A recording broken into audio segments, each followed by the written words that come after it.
So I take it's not about owning the data or having the data, it's about being able to use it, interpret it. And this is what the AI really does. Yeah, and I think that's also, when you look at what needs to be done, is for these AIs to really facilitate and help with the choices that we talked about, the data needs to be available and it needs to be structured in a way so the AI will actually be able to use it.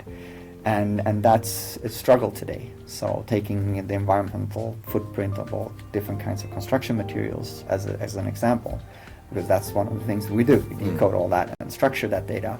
It's just the first step. In order to make the informed choices, you have to look at and choose between different options. And since the issue is complex and there's so many parameters in there, the data need to be structured in a way for the AI to actually be able to use it. So it's you have to use AI to set the stage in terms of data and the foundation and making it available and structure it, and then you have to use the AI to solve problems. And I take it also to gain time, because to be able to deliver the whole project, the final project on time.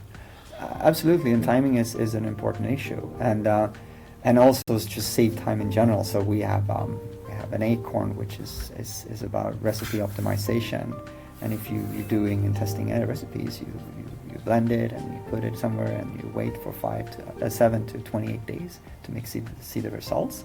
And using an AI, you can sort of mix it and get a result or indication of the result at least within a couple of minutes. And the price and everything. And the price and the carbon footprint, and you can maximize based on whatever the solution needs.